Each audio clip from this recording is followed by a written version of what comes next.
Salut à tous et bienvenue sur cette vidéo spéciale Grenoble-Monaco pour le match des 32e de Coupe de France. Une vidéo matinale, parce que du coup il est assez tôt, il est 8h du matin. Faut vraiment aimer son club pour faire une petite vidéo avant d'aller travailler. Mais bon voilà, le match est à 14h45, horaire vraiment très compliqué. Vraiment si la FFF voulait qu'on ne regarde pas le match, bah, c'était l'horaire parfait, quoi, en plein milieu de la semaine, une horaire où tout le monde travaille. Donc c'est sûr qu'on aura vraiment du mal à pouvoir regarder ce match qui est vraiment très dommage. Sur un joue de ça au fait, bah, déjà qu'on ne peut pas aller au stade, alors que bah, personnellement j'habite pas très très loin, donc c'est vraiment triste de ne pas pouvoir assister complètement à ce match. Mais bon, on va faire avec et on va espérer que notre équipe bah, va gagner ce match et se qualifier du coup pour le prochain tour. Petit aparté pour dire que du coup bah, j'ai eu l'honneur que le club, l'AS Monaco, me choisisse pour faire son petite interview spéciale sur les supporters en déplacement. Voilà, donc j'ai pu répondre à toutes leurs petites questions et il y a un article qui va apparaître sur le site officiel aujourd'hui même. Donc voilà, je vous invite à le lire. Ça me fera très plaisir. Et bien pour parler de ce match, on va commencer par voir déjà un peu le calendrier et un peu ce nouveau format de la Coupe de France. À savoir qu'on n'est plus sur un format classique où du coup les clubs de Ligue 1 rentraient en 32e de finale avec tous les clubs encore en lice à ce moment-là. Là, les clubs encore en lice ont été répartis en deux formules, en deux tableaux, on peut dire, les amateurs d'un côté et les professionnels de l'autre. Ce qui fait qu'on se retrouve dans un tableau avec les clubs de Ligue 2 qui étaient encore qualifiés, qui avaient fait un premier tour entre eux. Et du coup, maintenant, il y a la Ligue 1 qui revient. Et donc, tous les qualifiés, après, rejoindront les qualifiés qui restent des clubs amateurs pour les 16e de finale. Mais donc, voilà, sur ce tour-ci, on était obligé de rencontrer soit une D1, soit une Ligue 2. Une Ligue 1 plutôt qu'une D1. Et du coup, le tirage au sort a fait qu'on va jouer à Grenoble, qui a battu du coup Clermont au tir au but sur le match précédent. Donc, comme vous pouvez le voir, il y a déjà 3 matchs qui se sont joués et l'Olympique Lyonnais s'est assez facilement qualifié. Sur les autres rencontres à noter, sur les adversaires un peu directs qu'on peut avoir en Ligue 1 cette saison, donc on peut voir que Lille, Paris et même Marseille n'ont pas des adversaires très compliqués. Ça ressemble un peu en fait à notre tirage au sort à nous, avec soit des adversaires de Ligue 2, soit des clubs de Ligue 1 mais qui sont au fond du classement. Donc à mon avis, pas trop de surprises à attendre de ce côté-ci pour un prochain tour. On peut aussi déjà parler de notre adversaire, Grenoble, qui est actuellement 3e de Ligue 2, donc qui fait une très très bonne saison, qui a eu certes un petit coup de mou en début d'année là, sur le mois de janvier, mais c'est bien rattrapé depuis. C'est un club qui clairement souhaite revenir en Ligue 1, après avoir connu vraiment une descente aux enfers, après être descendu en Ligue 2 et avoir resté quelques années, c'est la chute administrative qui les a fait redémarrer au plus bas échelon, et ils sont remontés petit à petit, ils sont revenus jusqu'en Ligue 2, jusqu'à se maintenir et à faire des bonnes saisons au milieu du tableau de la Ligue 2, et maintenant du coup ils pensent à la montée, et cette saison pourrait être la bonne, en tout cas ils sont dans le bon wagon pour l'instant. Voilà ce qu'on peut dire sur le club. Au niveau des chiffres, du coup, c'est 13 victoires, 5 nuls, 6 défaites, donc des résultats assez similaires à ce que peut faire la l'AS Monaco cette saison. Seulement 33 buts inscrits, donc c'est une attaque qui est un peu faible quand même. On pourra voir sur les stats, c'est vraiment une attaque très très offensive à domicile, beaucoup moins à l'extérieur. On est loin des 55 buts de mémoire que déjà inscrit Monaco sur le même nombre de matchs. Par contre, défensivement, c'est uniquement 20 buts encaissés, donc voilà, une très très bonne défense. On pourra le voir sur les stats aussi, c'est vraiment des très très longues séries sans encaisser de buts. Voilà. On va parler maintenant des groupes qui ont été sélectionnés par les coachs, et pour commencer, bien sûr, celui de l'AS Monaco. On peut voir donc du coup que pour l'instant il y a très peu d'absents. Le seul blessé qu'il y a, c'est Gelson Martins. On sait il est absent encore pendant quelques semaines. C'est le seul vraiment absent notoire de ce côté-ci. En suspension, on a aussi Fofana pour 3 cartons jaunes qu'il a cumulés. Il est suspendu pour ce match-ci, donc c'est pas plus mal que ce soit en Coupe de France. On va pouvoir le faire reposer. Donc après, tous les autres joueurs étaient à disposition de Kovac pour ce match. Il a fait des choix donc de ne pas prendre certains joueurs, de les laisser au repos. Comme on le peut voir, Badiachil, Sidibé et Voland sont des joueurs habituels, voire titulaires même d'habitude, qui ne sont pas dans le groupe, donc mis au repos.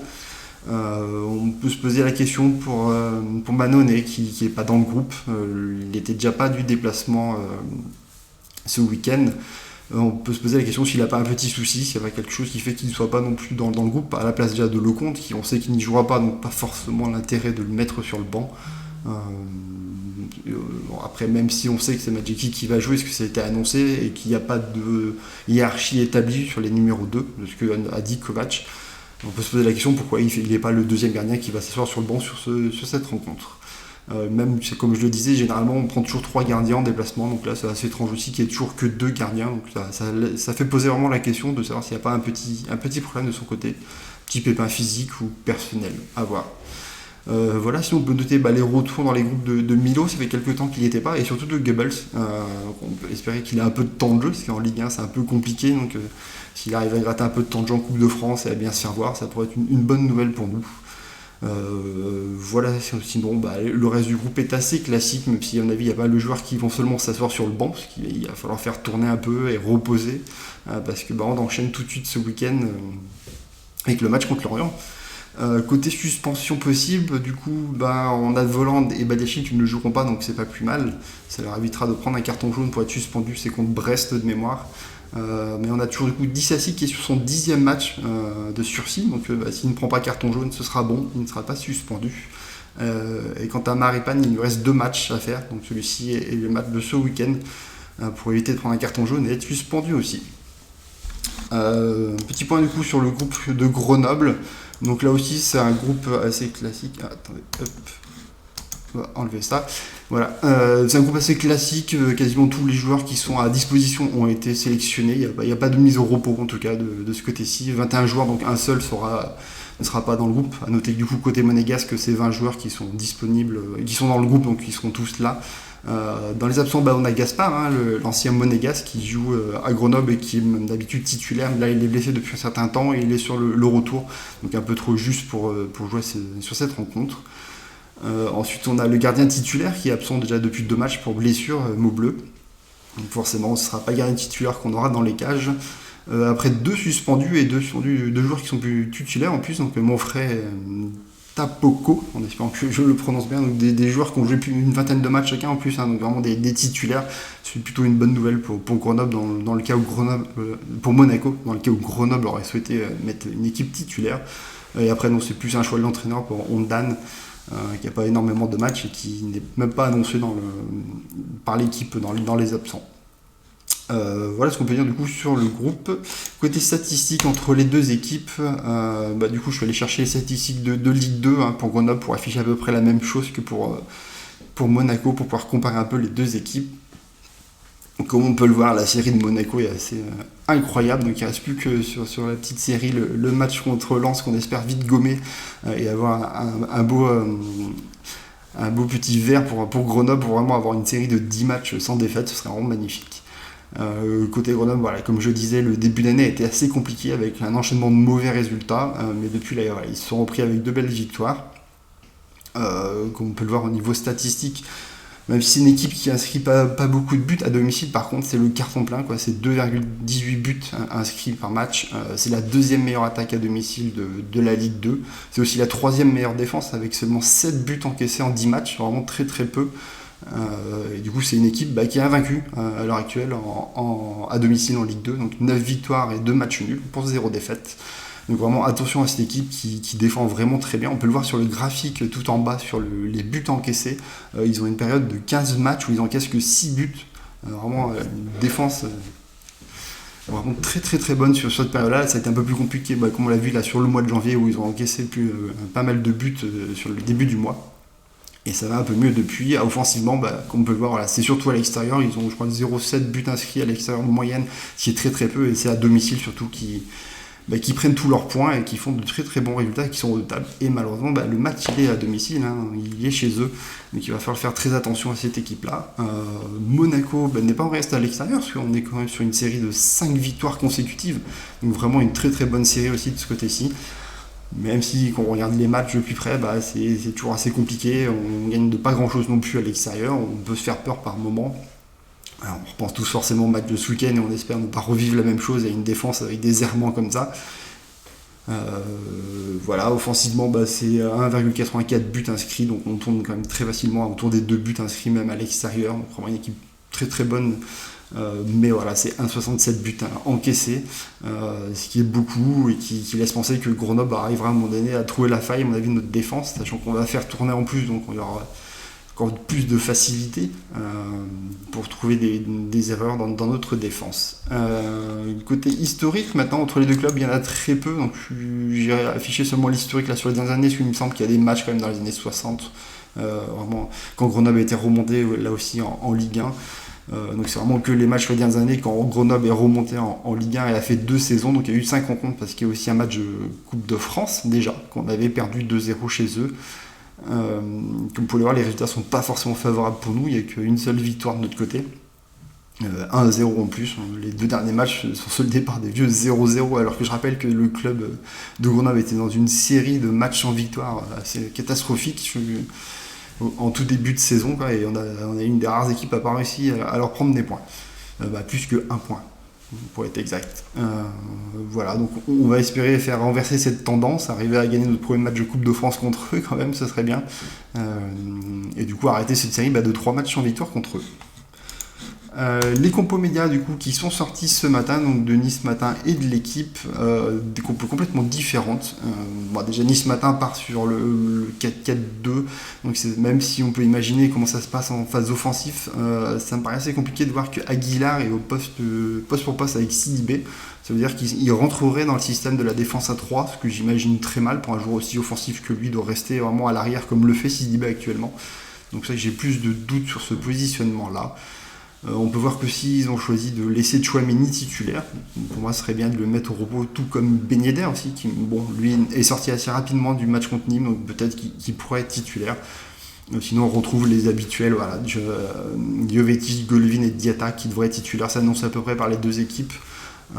On le sait que du coup Dissassi, Aguilar et Madjeki seront titulaires. On peut d'ailleurs noter que j'avais pas vu que Lecomte est titulaire sur l'équipe. J'avais pas fait attention à ça, alors que c'est clairement été annoncé que c'était Madjeki dans les cages.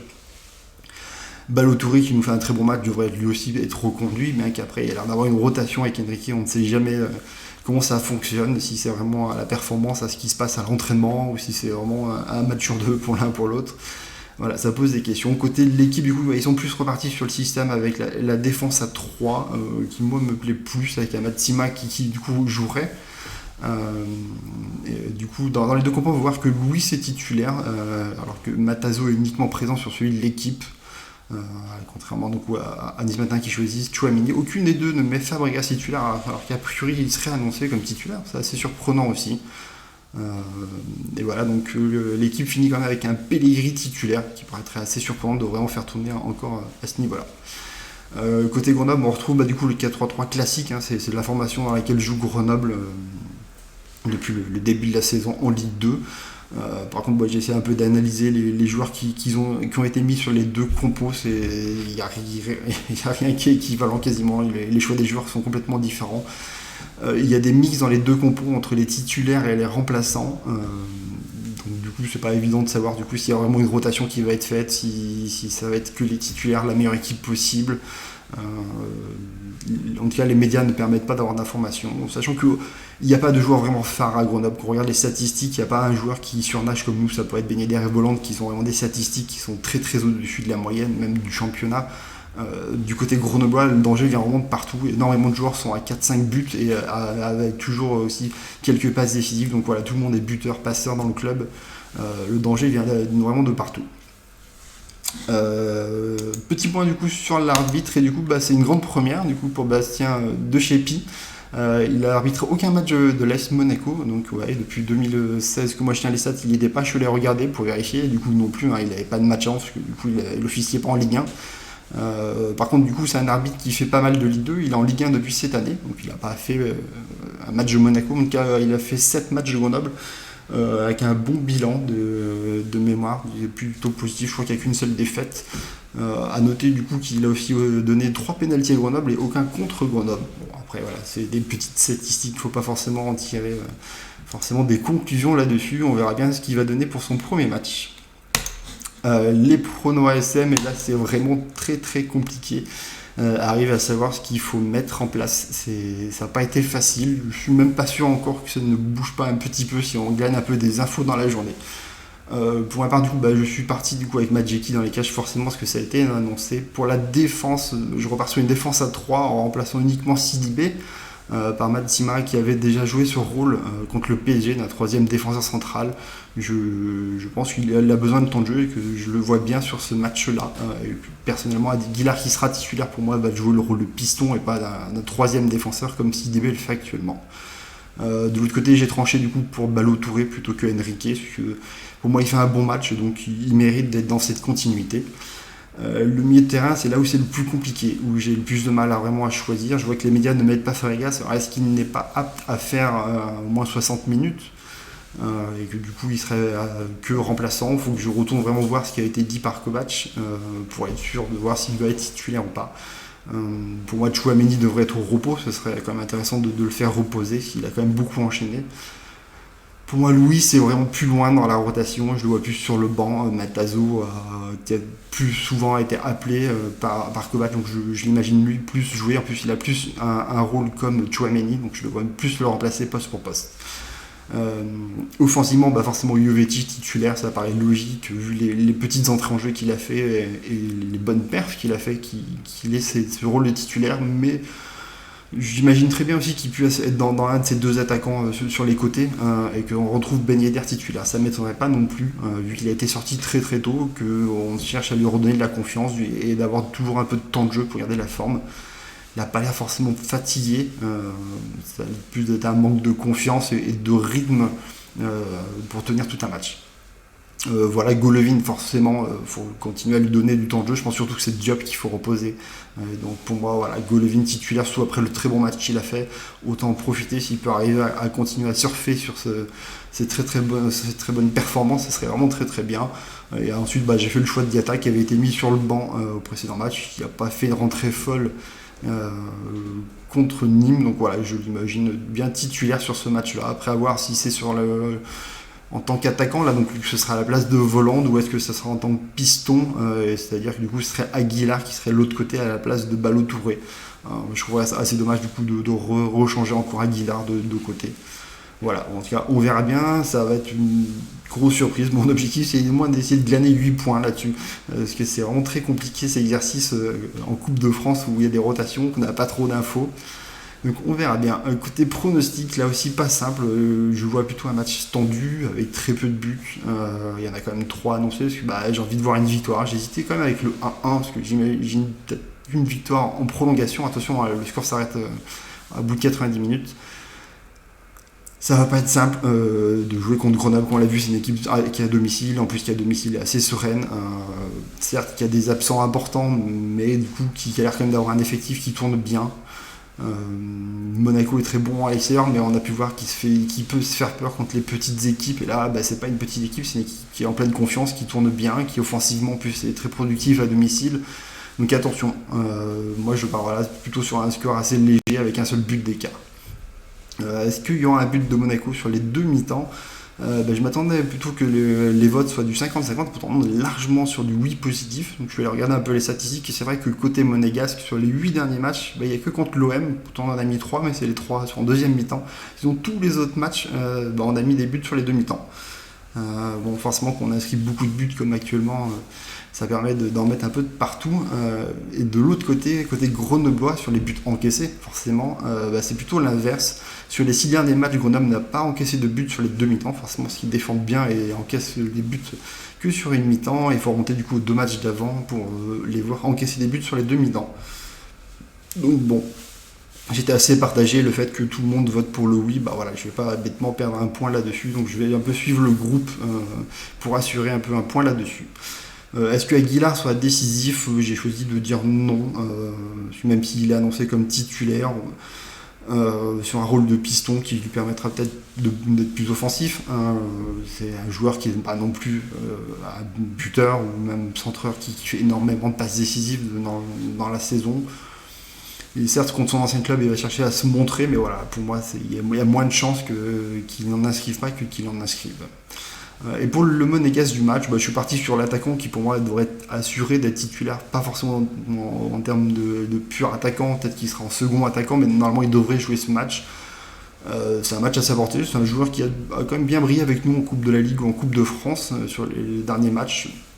Donc voilà, j'opte pour un joueur offensif, et pour Jovetic, ça me change un peu de mettre du volant du Ben Yedder comme ces derniers temps. Et du coup, je prends notre ami Jovetic. Voilà, en tout cas, c'est tout pour moi. Merci de m'avoir suivi sur cette petite vidéo assez rapide, en espérant d'avoir été un peu complet. J'ai pas pu vous parler plus en profondeur du GF38, forcément je suis leur résultat de loin, parce que je suis quand même de la région, donc j'aime bien suivre un peu ce qu'ils peuvent faire. Mais c'est un peu plus compliqué du coup d'aller après analyser exactement leur jeu et tout, il faudrait un peu plus de temps pour le faire, et je l'avais pas forcément. En tout cas, j'espère que ce sera un beau match, qu'on arrivera un peu à les suivre, parce que du coup, c'est vrai qu'il est difficilement diffusé en plus et qu'il a une horaire un peu compliquée. J'espère qu'on aura un peu plus de chance, en tout cas, si on passe le tour, d'avoir des 16e, une horaire qui sera beaucoup plus intéressante. Voilà, en tout cas, on se retrouve dans tous les cas ce week-end pour le match contre Lorient. Je ferai un live cette fois sur Twitch et qui sera disponible sur YouTube. Donc, merci à tous de m'avoir suivi et à très vite.